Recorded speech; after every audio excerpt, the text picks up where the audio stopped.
Hello नमस्ते, आप सभी को श्री शिवाय नमस्तुभ्यम। तो दोस्तों, क्या आप भी पूज्य पंडित प्रदीप जी मिश्रा गुरु जी की शिव महापुराण कथा श्रवण करते हो और अगली कथा में आपको जाना है तो मैं आपको बता दूं, 2026 में अगली कथा उत्तर प्रदेश के उन्नाव में आयोजित की गई है और उन्नाव शिव महापुराण कथा के आयोजक है अरुण सिंह जी। उन्नाव में शिव महापुराण कथा की शुरुआत होगी 30 अक्टूबर शुक्रवार के दिन और कथा का अंतिम दिन होगा 5 नवंबर गुरुवार के दिन। तो आप उन्नाव में 7 दिन शिव महापुराण कथा का आनंद ले सकते हो। तो शिव महापुराण कथा की शुरुआत होने से पहले भव्य कलश यात्रा निकाली जाती है और कलश यात्रा निकाली जाएगी 29 अक्टूबर गुरुवार के दिन। अगर आपको कलश यात्रा में शामिल होना है तो आपको एक दिन पहले उन्नाव पहुंचना होगा। और अगर आपको उन्नाव शिव महापुराण कथा का समय जानना है तो आमतौर पर शिव महापुराण कथा की शुरुआत दोपहर में 1 बजे से लेकर 4 बजे तक या फिर 2 बजे से लेकर 5 बजे तक होती है। और सबसे महत्वपूर्ण होता है कथा पंडाल का एड्रेस। तो कथा पंडाल का एड्रेस है बिघापुर विधानसभा, भगवंत नगर, उन्नाव, उत्तर प्रदेश। तो आप इस जगह पर 7 दिन शिव महापुराण कथा श्रवण कर सकते हो। तो दोस्तों, अगर आपको भी उन्नाव शिव महापुराण कथा श्रवण करने के लिए जाना है लेकिन आपको पता नहीं उन्नाव कैसे पहुंचना है तो आप मुझे कमेंट कर सकते हो कि आप कहां पर रहते हो और आपको कहां से उन्नाव पहुंचना है। तो मैं आपको कहां से कैसे उन्नाव पहुंचना है ना उसकी सही जानकारी दूंगी।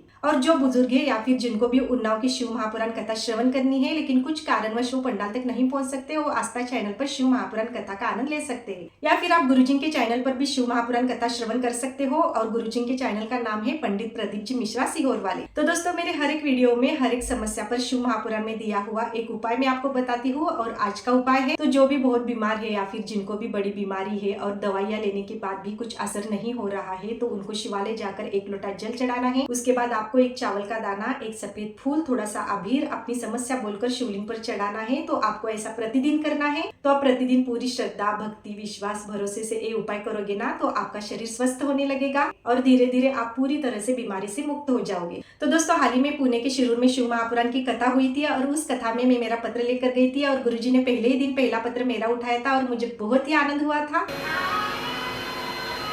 योगिता लक्ष्मीकांत यंदे है। मैं कर्नाटक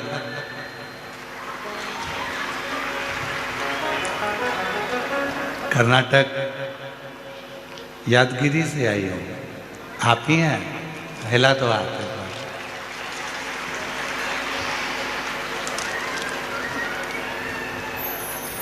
आ जाओ आ जाओ आ जाओ आ जाओ। पहला पत्र है, उसकी खुशी देखिए।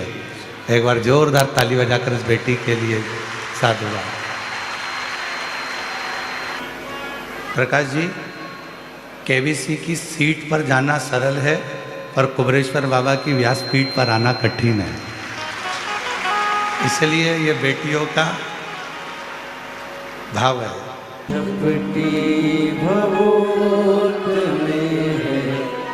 खजाना कुबेर का मुक्ति द्वार वो नकार तू होने ओंकार तू आयो शरण तिहारी शंभु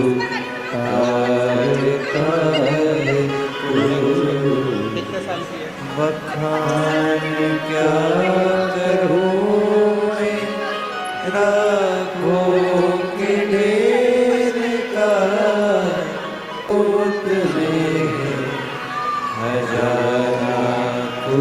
और सबसे पहले मैं शिव महापुराण की कथा श्रवण करने के लिए पुणे गई थी ना, तब भी मैं व्यासपीठ तक पहुंच गई थी और गुरुजी के हाथ से मुझे बेलपत्र मिली थी। और ये दूसरी बार मैं पुणे के शिरूर में कथा श्रवण करने के लिए गई थी और गुरुजी ने मेरा पत्र उठाया था और गुरुजी के हाथ से मुझे बेलपत्री मिली। तो पुणे का पंडाल मेरे लिए तो बहुत ही लकी है। तो जब भी गुरुजी पुणे में कथा करवाने आएंगे ना तो जरूर मैं पुणे के कथा पंडाल में बैठकर कथा श्रवण करूंगी। अगर आपको भी कोई समस्या है और उस समस्या पर कौन सा उपाय सही तरीके से कैसे करना है आपको पता नहीं तो आपकी समस्या मुझे कमेंट करें, तो मैं आपको आपकी समस्या पर कौन सा उपाय सही तरीके से कैसे करना है उसकी जानकारी दूंगी। और ये वीडियो आपको कैसा लगा जरूर कमेंट करें। अच्छा लगा तो लाइक करें, चैनल पर नहीं है तो सब्सक्राइब करके सपोर्ट करें। मिलते हैं अगली वीडियो में, तब तक के लिए आप सभी को श्री शिवाय नमस्तुभ्यम।